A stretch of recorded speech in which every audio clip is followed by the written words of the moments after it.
নমস্কাৰ, স্বাগতম জনাইছোঁ অন্য এটা ভিডিঅ'লৈ। অন্য দিনৰ নিচিনাকৈ আজিও লৈ আহিছোঁ মই আপোনালোকৰ কাৰণে কেইবাটাও ধামাকা খবৰ। আজি জানিম অসমৰ 12খন জিলাৰ 12টা আটাইতকৈ ডাঙৰ খবৰ। বৰপেটাৰ পৰা ডিব্ৰুগড়লৈ, তেজপুৰৰ পৰা কোকৰাঝাৰলৈ গুৰুত্বপূৰ্ণ ঘটনাবোৰ একেলগে আজিৰ ভিডিঅ'ত আপোনালোকক জনাম। গতিকে ভিডিঅ'টো সম্পূৰ্ণ শেষলৈকে চাই থাকিব, কাৰণ প্ৰতিটো খবৰৰ সৈতে জড়িত আছে সাধাৰণ ৰাইজৰ জীৱন আৰু সমাজৰ গুৰুত্বপূৰ্ণ বিষয়। ভিডিঅ'টো যদি ভাল লাগে ভিডিঅ'টো লাইক কৰিব, আৰু যদি চেনেলটোলৈ প্ৰথমবাৰৰ কাৰণে আহিছে তেনেহ'লে মোৰ চেনেলটো আপোনালোকে ছাবস্ক্ৰাইব কৰিবলৈ নাপাহৰিব, কাৰণ এনেকুৱা ধৰণৰ ইম্পৰ্টেণ্ট আৰু ইনফৰ্মেটিভ ভিডিঅ' মই আপোনালোকৰ কাৰণে সদায় লৈ আহোঁ। গতিকে এতিয়া বলক ভিডিঅ'টো আৰম্ভ কৰোঁ। প্ৰথম খবৰটো হৈছে বৰপেটাৰ পৰা। বৰপেটাৰ বাঘবৰা অঞ্চলত সংঘটিত এক হৃদয় বিদাৰক ঘটনা সমগ্ৰ অসমক জোকাৰি গৈছে। এগৰাকী 10 বছৰীয়া ছাত্ৰীক মৃত্যুক কেন্দ্ৰ কৰি অঞ্চলটোত গভীৰ শোকৰ ছাপ পৰিছে। আৰক্ষীয়ে ঘটনাটোৰ তদন্ত কৰি 3জন নাবালকক আটক কৰিছে। ঘটনাৰ পিছত স্থানীয় ৰাইজে দোষীৰ কঠোৰ শাস্তিৰ দাবী জনাইছে। সমাজৰ বিভিন্ন সংগঠন, মহিলা সংগঠন আৰু সচেতন নাগৰিকে এই ঘটনাৰ তীব্ৰ নিন্দা কৰিছে।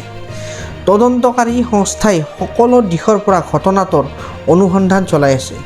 2 নম্বৰ খবৰটো আহিছে ডিব্ৰুগড়ৰ পৰা। ডিব্ৰুগড় ড্ৰাগছ বিৰোধী অভিযানৰ বৃহৎ সফলতা।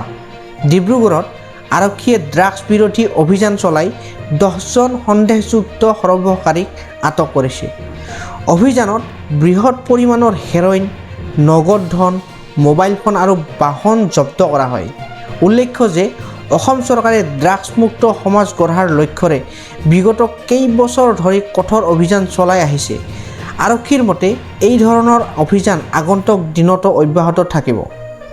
যুৱ প্ৰজন্মক ড্ৰাগছৰ কবলৰ পৰা ৰক্ষা কৰিবলৈ সমাজৰ সকলো স্তৰৰ সহযোগিতাও প্ৰয়োজন বুলি আৰক্ষীয়ে মন্তব্য কৰিছে। এতিয়া আহক 3 নম্বৰ খবৰটোলৈ। 3 নম্বৰ খবৰটো আহিছে তিনিচুকীয়াৰ পৰা। আফ্ৰিকান সোয়াইন ফিভাৰক লৈ তিনিচুকীয়া জিলাত আফ্ৰিকান সোয়াইন ফিভাৰ বা ASF ধৰা পৰাৰ পিছত পশুসকলৰ মাজত উদ্বেগ বৃদ্ধি পাইছে। এই ৰোগে বিশেষ গাহৰিক আক্ৰমণ কৰে আৰু কম সময়ৰ ভিতৰতে ব্যাপক ক্ষতি সাধন কৰিব পাৰে। পশু চিকিৎসা বিভাগে ইতিমধ্যে কিছুমান এলেকাত বিশেষ নজৰদাৰী আৰম্ভ কৰিছে। গাহৰি পৰিবহণ আৰু বিক্ৰীৰ ক্ষেত্ৰতো কিছুমান অস্থায়ী নিয়ন্ত্ৰণমূলক ব্যৱস্থা গ্ৰহণ কৰা হৈছে। কৃষক আৰু পশুপালনসকলক সতৰ্ক হৈ থাকিবলৈ আহ্বান জনোৱা হৈছে। 4 নম্বৰ খবৰটো আহিছে চৰাইদেউৰ পৰা। চৰাইদেউত আহিছে ASF ৰোগ। তিনিচুকীয়াৰ পিছত এইবাৰ চৰাইদেউ জিলাতো আফ্ৰিকান সোয়াইন ফিভাৰৰ উপস্থিতিত নিশ্চিত হোৱাৰ খবৰ পোৱা গৈছে। ফলত পশুপালন খণ্ডত এক প্ৰকাৰৰ আতংকৰ সৃষ্টি হৈছে। প্ৰশাসনে ৰোগ বিস্তাৰৰ ৰোধ কৰিবলৈ বিশেষ ব্যৱস্থা গ্ৰহণ কৰিছে। বিশেষজ্ঞসকলৰ মতে সময়মতে ব্যৱস্থা গ্ৰহণ কৰিব পাৰিলে বৃহৎ ক্ষতিৰ পৰা ৰক্ষা কৰিব পাৰি। এতিয়া আহিছোঁ 5 নম্বৰ খবৰটোলৈ। 5 নম্বৰ খবৰটো আহিছে শোণিতপুৰৰ পৰা। শোণিতপুৰ তেজপুৰ PNG গেছ প্ৰকল্পৰ শুভাৰম্ভ। তেজপুৰবাসীৰ বাবে এটা খুব ভাল খবৰ। নতুন PNG বা পাইপত নেচাৰেল গেছ সংযোগ ব্যৱস্থা আৰম্ভ কৰা হৈছে। ইয়াৰ ফলত বহু পৰিয়ালে এতিয়া ঘৰতেই পাইপেৰে প্ৰাকৃতিক গেছ লাভ কৰিব পাৰিব। বিশেষজ্ঞসকলৰ মতে PNG ব্যৱহাৰ তুলনামূলকভাৱে সুৰক্ষিত, পৰিৱেশ অনুকূল আৰু সুবিধাজনক। ইয়াৰ ফলত চিলিণ্ডাৰৰ ওপৰত নিৰ্ভৰযোগ্য কিছু পৰিমাণে হ্ৰাস পাব।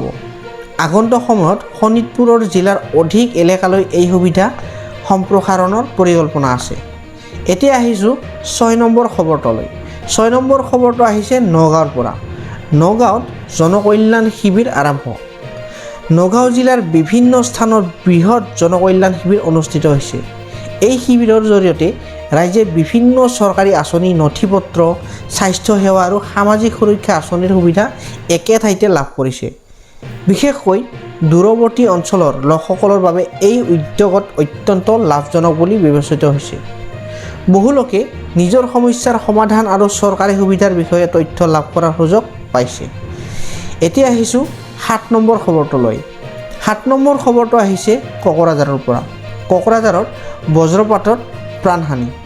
শেহতীয়া ধুমুহা আৰু বৰষুণৰ সময়ত কোকৰাঝাৰ জিলাত বজ্ৰপাতৰ ঘটনাত কেইবাজনো লোক ক্ষতিগ্ৰস্ত হোৱা বুলি খবৰ পোৱা গৈছে। কিন্তু অঞ্চলত কৃষি আৰু ঘৰ বাৰীৰো ক্ষতি হৈছে। বতৰ বিভাগে আগন্তুক দিনতো বজ্ৰপাত আৰু ধুমুহাৰ সম্ভাৱনা থকাৰ কথা জনাইছে। সেয়েহে ৰাইজক খোলা পথাৰ, গছৰ তল আৰু বিদ্যুৎ খুঁটাৰ ওচৰত আশ্ৰয় নল'বলৈ পৰামৰ্শ দিয়া হৈছে। এতিয়া আহিছোঁ 8 নম্বৰ খবৰটোলৈ। 8 নম্বৰ খবৰটো আহিছে গোলাঘাটৰ পৰা। গোলাঘাটত ধুমুহা আৰু বেয়া বতৰৰ প্ৰভাৱ। বৰষুণৰ ফলত বহু অঞ্চলত গছ বাগৰি পৰাৰ লগতে বিদ্যুৎ সংযোগ ব্যাহত হোৱা বুলি খবৰ পোৱা গৈছে। স্থানীয় প্ৰশাসনে ক্ষতিগ্ৰস্ত এলেকাসমূহত সাহায্য আৰু পুনৰুদ্ধাৰ কাম আৰম্ভ কৰিছে। কৃষকসকলেও শস্যৰ ক্ষতি হোৱা আশংকাৰ প্ৰকাশ কৰিছে। বতৰ স্বাভাৱিক নোহোৱালৈকে সাৱধানতা অৱলম্বন কৰিবলৈ আহ্বান জনোৱা হৈছে। এতিয়া আহোঁ 9 নম্বৰ খবৰটোলৈ। 9 নম্বৰ খবৰটো আহিছে যোৰহাটৰ পৰা। যোৰহাট উন্নয়ন আৰু ৰাজনৈতিক তৎপৰতা। যোৰহাট জিলাত বিভিন্ন উন্নয়নমূলক প্ৰকল্পক কেন্দ্ৰ কৰি ব্যাপক তৎপৰতা দেখা গৈছে। পথ নিৰ্মাণ, পনীয়া জল যোগান আৰু জনসেৱাৰ সৈতে জড়িত কেইবাটাও কাম চলি আছে।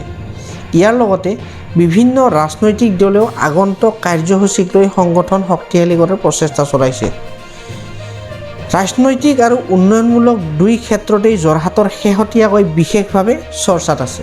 এতিয়া আহোঁ 10 নম্বৰ খবৰটোলৈ। 10 নম্বৰ খবৰটো আহিছে কাছাৰ জিলাৰ পৰা। কাছাৰ জিলাত বৰষুণ আৰু দুৰ্যোগৰ সতৰ্কতা। কাছাৰ জিলাত বতৰ বিভাগে প্ৰবল বৰষুণ আৰু বজ্ৰপাতৰ সম্ভাৱনাক লৈ সতৰ্কবাণী জাৰি কৰিছে। নদ-নদী জলন্তৰ বৃদ্ধি পোৱাৰ সম্ভাৱনাও নাকচ কৰা হোৱা নাই। প্ৰশাসনে দুৰ্যোগ ব্যৱস্থাপনাৰ দলসমূহক সজাগ কৰি ৰাখিছে। নিম্নাঞ্চলৰ বাসিন্দাসকলক বিশেষভাৱে সতৰ্ক হৈ থাকিবলৈ আৰু চৰকাৰী নিৰ্দেশনা মানি চলিবলৈ আহ্বান জনোৱা হৈছে। এতিয়া আহোঁ 11 নম্বৰ খবৰ। 11 নম্বৰ খবৰটো আহিছে ধেমাজিৰ পৰা। ধেমাজিত বান পৰিস্থিতিৰ ওপৰত প্ৰশাসনৰ নজৰ। ধেমাজি জিলাত অব্যাহত বৰষুণৰ ফলত নদ-নদী জলস্তৰ বৃদ্ধি পোৱাৰ আশংকা দেখা গৈছে। যদিও বৰ্তমানলৈকে বৃহৎ বানৰ পৰিস্থিতিৰ সৃষ্টি হোৱা নাই, তথাপিও জিলা প্ৰশাসনে সতৰ্কতামূলক ব্যৱস্থা গ্ৰহণ কৰিছে। নদীৰ পাৰৰ নিম্নাঞ্চলত বাস কৰা লোকসকলক সাৱধান হৈ থাকিবলৈ আহ্বান জনোৱা হৈছে। দুৰ্যোগ ব্যৱস্থাপনাৰ দলসমূহকো যিকোনো পৰিস্থিতিৰ বাবে সাজু কৰি ৰখা হৈছে। কৃষকসকলেও শস্যৰ ক্ষতিৰ আশংকা প্ৰকাশ কৰিছে। এতিয়া আহোঁ 12 নম্বৰ গুৰুত্বপূৰ্ণ খবৰটোলৈ। 12 নম্বৰ খবৰটো আহিছে কামৰূপ মহানগৰৰ পৰা। গুৱাহাটীত যান-জঁট আৰু উন্নয়নমূলক কাম। গুৱাহাটী মহানগৰীত শেহতীয়াকৈ বিভিন্ন পথ উন্নয়ন আৰু নিৰ্মাণ কাৰ্য চলি থকাৰ ফলত কিছুমান এলেকাত যান-জঁটৰ সমস্যা বৃদ্ধি পোৱা গৈছে। বিশেষকৈ কাৰ্যালয়সমূহত বহু পথত যান-বাহন দীঘল শাৰী দেখা যায়। আনহাতে মহানগৰ উন্নয়ন কৰ্তৃপক্ষই কয় যে চলি থকা উন্নয়নমূলক কাম সম্পূৰ্ণ হ'লে ভৱিষ্যতে যাতায়াত ব্যৱস্থা অধিক সুচল হ'ব। ৰাইজে সাময়িক অসুবিধা সহ্য কৰি উন্নয়নৰ কামত সহযোগিতা আগবঢ়াবলৈ আহ্বান জনোৱা হৈছে। এই আছিল অসমৰ 12খন জিলাৰ 12টা ডাঙৰ খবৰ। আপুনি কোনখন জিলাৰ পৰা আমাৰ এই ভিডিঅ'টো চাই আছে কমেণ্ট কৰি নিশ্চয় জনাব। ভিডিঅ'টো ভাল লাগিলে লাইক কৰক, শ্বেয়াৰ কৰক আৰু চেনেলটো ছাবস্ক্ৰাইব কৰিবলৈ নাপাহৰিব। আজিলৈ ধন্যবাদ। লগ পাম নেক্সট ভিডিঅ'ত।